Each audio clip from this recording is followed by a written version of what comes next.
It's our final travel day. Welcome to another video.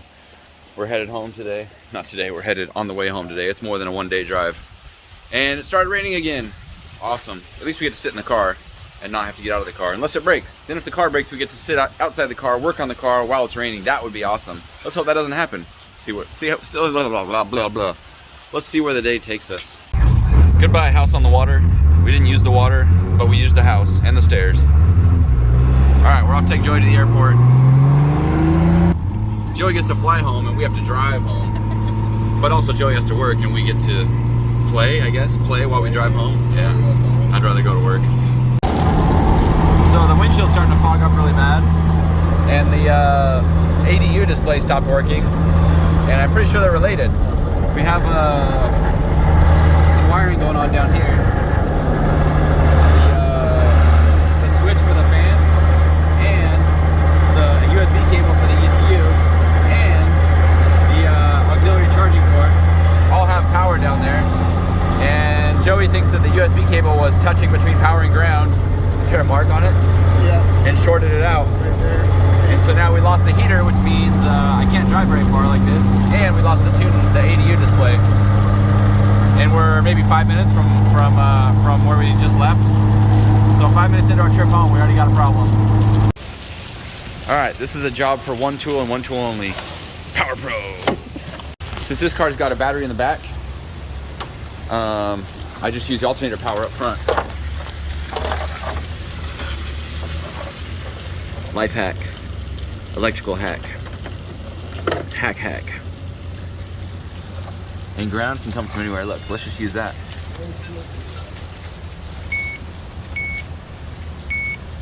Might need key on too.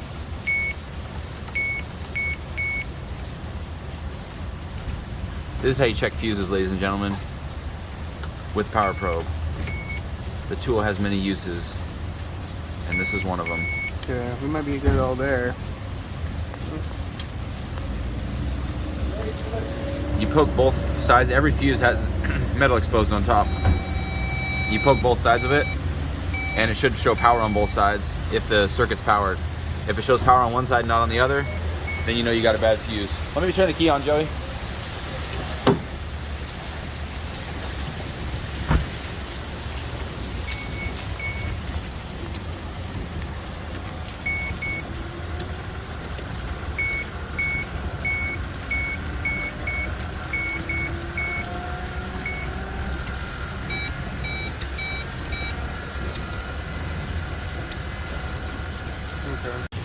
All right, let's check our second fuse box.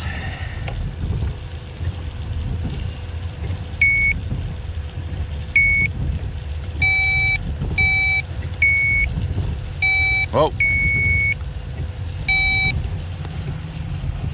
Check one side, power, other side, no power. So that one's blown. That one's good. That one's good. I'm gonna go through them all and spare you guys the suffering.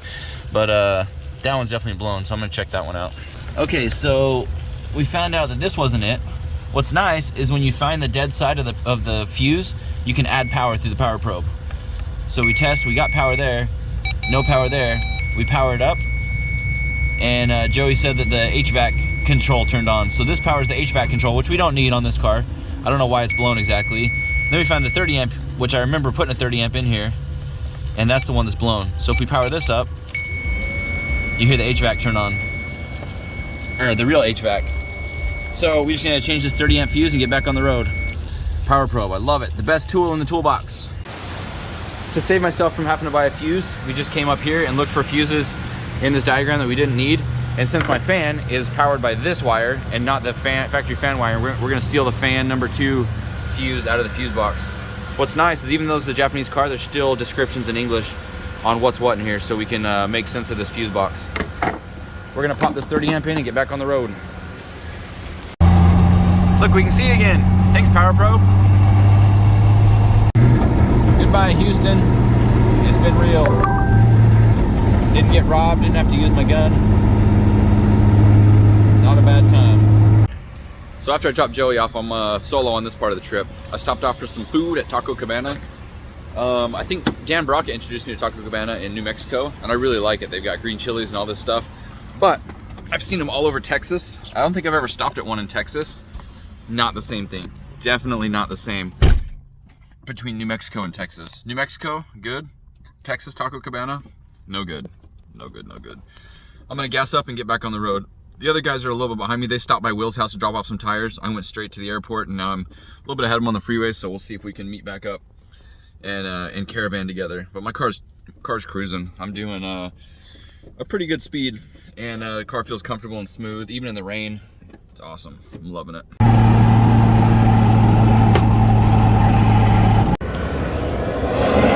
Here's our second problem of the trip.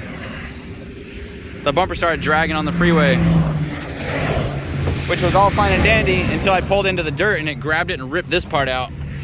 We had a bolt right there. Oh, we still got a bolt right there. Yeah. Things are going great. Small problems, small problems. I heard it dragging for a minute. I'm glad I caught it before it completely ripped off and got ran over by a truck. It's an easy fix though. Small problems, maintenance. That's what I told Aaron all trip. Every time he'd come over, no, it's just maintenance, dude. Axle, yeah, it's just maintenance. Oh no, there's a hole down there, and the nut probably fell through the hole. Ah. I'm gonna find a nut. Will you go find it, Kelly? Yeah. All right. That was an easy fix. Yeah. It took us what, 5 minutes? Less than 5 minutes? Less than 5. It was really easy. You know, I think it's Luigi from Cars. Luigi? The forklift. Yeah. Good stop. That's all 4 tires all by himself. Yeah, that's my kind of man. Back on the road! Road. All right. Back on the road. Thanks, Kelly. So my biggest fear on this entire trip came true, finally happened. And like, I didn't want it to happen. I'm like absolutely devastated right now.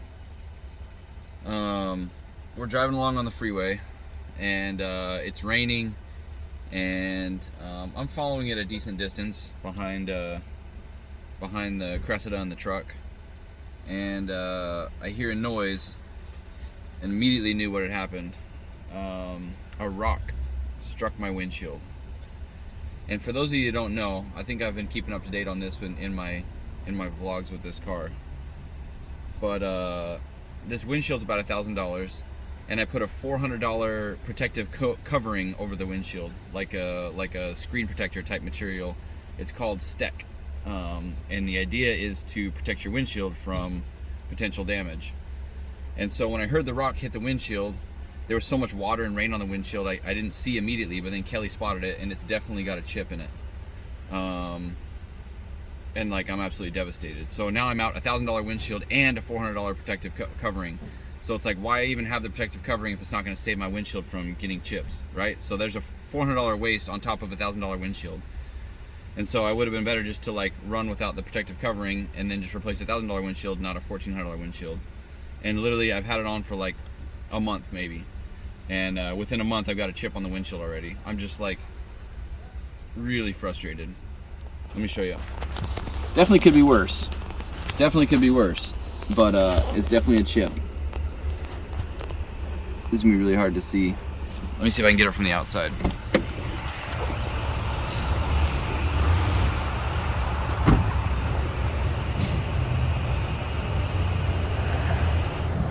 Oh yeah, it actually damaged the Steck material. Oh, and there's a chip out of the Steck also. That's bad news, man. That really sucks. Is it broken? It's not broken. Can't even see it on the camera.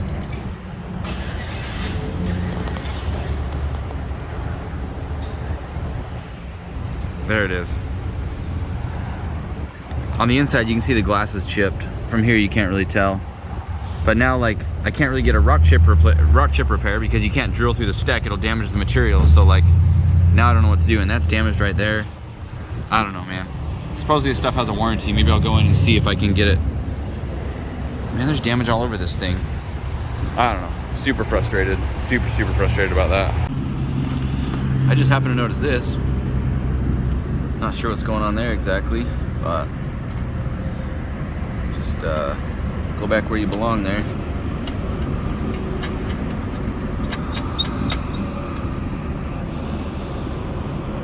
You can see it? Oh, there you go.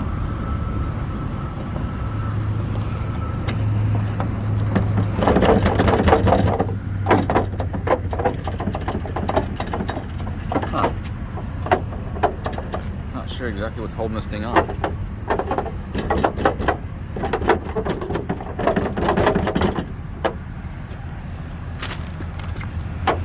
I don't know. That'll be alright. Hey, it's your turn to drive.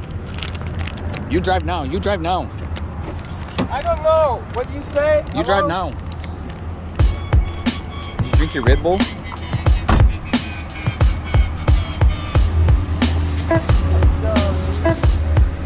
That was me disapproval. Disapproval face? It's in the bag. Got dirt all over it. Dirt drink. Oh, dirt drink.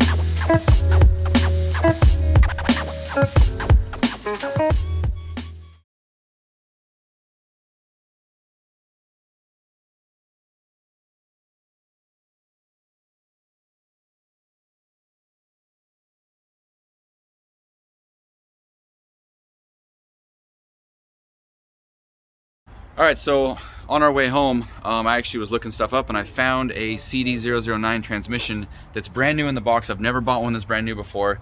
And he had it listed for a good price and I thought, you know what, let's stop by and see what's what with that. What are you guys doing? We're hard posing.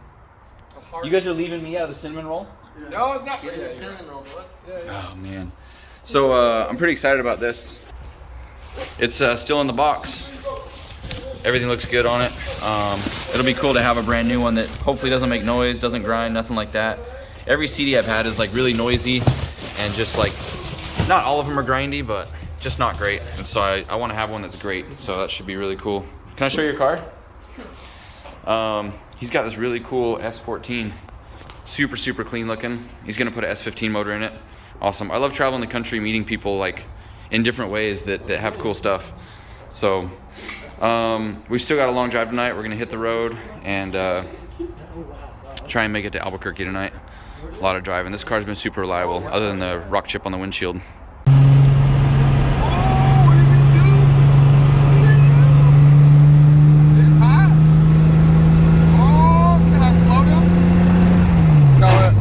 It's a video. You tried to shift without the clutch? Yeah. Or did you right foot clutch it? No, I didn't think that hard. We are overheating in traffic, and he's got the heater on. It is blowing 105-degree air at my toes, and it is so hot. No. It's only 96-degree air on your toes. It was 107, like 10 seconds. Stop it, you on video liar. Oh man, it's hot. It's cold outside, but it's hot. And yeah, what are you doing? It's hot. Escape the situation. That's what you do. Oh, I'm gonna. And we're off at a medium pace. So I tried to plug in this charger. Am I talking too loud? No, I think that's. I'm trying to plug in this charger, and it blew the fuse to that. I didn't realize that. So then I go to plug it into this one, just like we had the problem earlier, and it blew the fuse to that and the heater. So now it's cold, and I don't know if this works. But as I showed you earlier, the fuse is down there. But Kelly's driving. Do you like light in your face? Yeah, that's fine. Kelly's driving, so I had to go down there to go get the fuse out. And now I need to go put the fuse back in. Where are we? I don't know. Oh, you know what this is? I ran into the gas pump at this gas station in my big truck. What? Yeah, I broke the axle to our truck. We got stranded here for a day and a half. Really? Like I just ran into the gas pump with the trailer and it bent the axle. That's a CNG station right there, off to the right. By the scales, that's all CNG. So we parked here to get CNG and then we woke up in the morning. I drove around and ran to the gas pump right there. One of those posts. I felt like an idiot. And then we like tried to ratchet strap to bend the axle back. It wasn't happening. So we had to ride with one of the wheels off. Anyways, I'm gonna go put the thing in the thing. Oh my god. Oh my god. Oh my god. Brandon, that's my foot. Stop it. I can't see.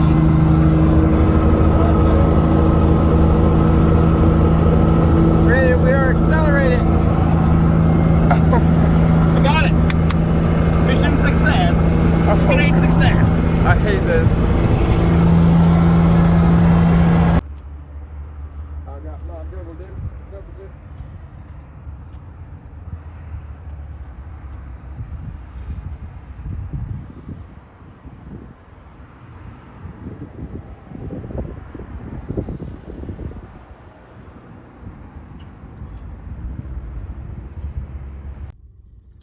We found another Brahms to get dinner at. Got myself an ice cream and a refill of straws. Hi, we're in Texas. We got Stroop waffles. And I have the tired. This man is a local Texan rolling up his local gas station's airline. He doesn't want anybody to be inconvenienced. Oh, what is that? He's driving a mega cab. What's going on here? The whole? Oh, the steering wheel. Oh, this is The column. That's this freaking this freaking that thing. ain't good. Hey, chill out. Oh, it gets worse. Oh, what is going on here, Stop. man? That's JDM. It's JG Yum. There's bolts in. Look at this. Stop. We don't even know what's going on. The key goes in here. Thank God. That part works. Yeah, the dash doesn't work anymore. Look at that. You hit it. It doesn't come on. Really? Yeah. You're gonna 2001 Dodge Ram dash this thing. Second gen. Nah, it didn't work, Mike. Mike! No, Mike! Mike is broken, Mike. What's wrong? Have you ever hit the dash of a second gen Dodge? Oh, what? On second gen Dodge. Oh, look at the gas. It moves. It responds. What are you trying to do? The lights. The lights. What's wrong with the lights? They used to slap the dash and then it would come on. Just that light? Uh-huh. I have to do that with my temp gauge while I'm driving. I'm like mid-drift, I'll be like, "Ugh." Tell me how hard it is, car. Dude, smell that diesel fuel. Can I smell it? Get in there.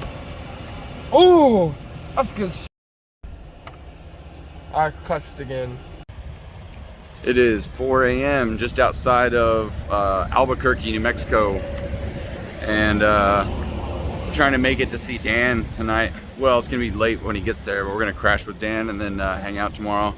On our way home, I haven't seen him for a while. I missed No Coast this year, so it'll be good to see Dan and reminisce about what he missed out on by not coming along on the trip. Oh man, everybody's super tired. We're gonna push through and get this done, and I'll carry on tomorrow since we don't have much content. Put 2 days in one. How about that? Have a good night.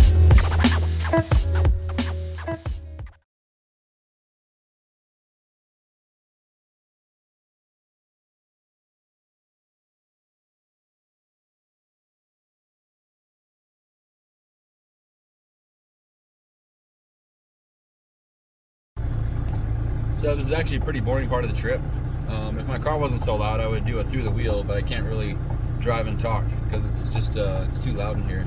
But we just stopped by him and visited Dan Brockett. We're gonna head back to Denver and make our way back to Salt Lake eventually. So I'm gonna apologize to you guys. I know the content hasn't been that great. It gets really difficult towards the end of these trips, and I'm actually now remembering, like, on the other trips we've been on, it's always like the last few videos just really, I struggle to like want to create any content. We're kind of on our way home, like unwinding from the whole thing. It's really a boring drive home. All the exciting stuff has already happened. So I'm trying to keep going and make this happen, but you know, sometimes I'm just like, why do I even do videos for the last 3 days of the trip? Because it's almost never good, except the last one. That's when the injection pump failed and we had all those problems with the truck. But I mean, it's a Toyota. It's just, thing's so reliable. We got gear packed in here to the gills. I'm solo on this part of the trip for a while. We got about 4 hours of sleep last night, so it's gonna be a little bit rough on the way home. But there are 4 of us at least to get to Denver. We've got about 7 hours to Denver and then 7 hours from there to Salt Lake, and it's already 2 o'clock in the afternoon. So I don't know if we're gonna make it all the way home tonight or if we're gonna stop in Denver or whatever ends up happening, but I imagine today's gonna be pretty uneventful. So this is me apologizing for not really having good content. Maybe I shouldn't even post these videos. I don't know. I just feel this obligation to kind of finish Drift Week, right? With keeping the content and showing you guys the journey. But when the journey's boring, it's really hard to make interesting content. So the worst things that really happened to the car on this trip is it's mostly cosmetic stuff. Like the dash was getting kind of rough. We did all this flocking stuff, and it's just like from having bags in here and setting my cell phone here and having it rest on the dash, and then I got mud splashed in on the wheel and on the center console, or I mean the gauge cluster. We had some bags or something hit the roof up there and just kind of scratch up, because this was just interior paint, so it's basically like rubbed off the spray paint. So we'll just have to add some more paint to it, just little stuff like that. And then of course the doors getting opened in the rear, like that stuff going on, and then the edge of this door as well. Just not great. Other than that, mechanically the car's pretty good. Other than the exhaust leak, the turbo manifold's falling off, the turbo is leaking in the middle, but like that's just an exhaust leak, right? Like it's not nothing that's detrimental to like the engine or anything. So I'm surprised with having left home with low compression on cylinder 1 and pushing out a bunch of oil on the trip out of the catch can. The engine survived, and we drove hard. Like these last few days I was doing 4th gear, like full throttle stuff, and that's a lot of load on the engine, and it's doing great. So I'm pretty impressed overall. I mean, we broke a knuckle and then welded it and then had one shipped, and we're still running the welded knuckle. It has held up that well. All the excessive rear arms, no problems. None of them bent. None of the heim joints are loose. The alignment held in the back really well. The easy knuckle stuff drove great up front. We snapped that one when I dropped tire, but we broke a stock knuckle too, right? So there's only so much abuse that these parts can handle. But that kit has driven great. We've done toe adjustment a couple times. And the car's been really good, driving on the freeway, driving on the track. I really, really love the geometry on that, the Easy Knuckles version 4 Pro Kit. Also, we got the rock chip on the windshield, which is not as bad as I initially made it out to. I think that Steck protective covering actually helped, so the chip wasn't worse. So even though I was mad at first, like, it actually did its job in protecting like a big spider crack on the windshield. But it is still expensive. No matter what happens, if you get a little chip on there, if I want to fix it, it's going to be expensive. So overall, I'm really happy with this trip. Obviously, we've still got 1,000 miles to drive, but I don't think we're going to have any issues. We stopped in a little town called Trinidad. We're walking up and down this little quaint main street looking for a place to eat, and we came across this sign. Dr. Pepper. It's good for life. Good for life. They don't use that slogan anymore, but they should. I survive on Dr. Pepper. I don't even drink water, just Dr. Pepper, and I'm still alive. Barely though. Good for life.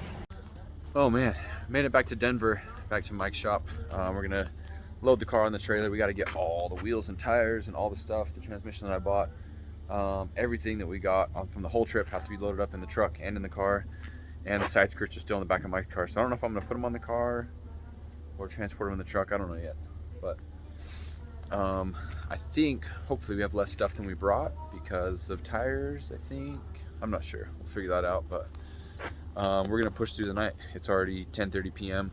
We got a 7-hour drive to get back to Salt Lake, but the other guys want to get home, so let's push through and get it done.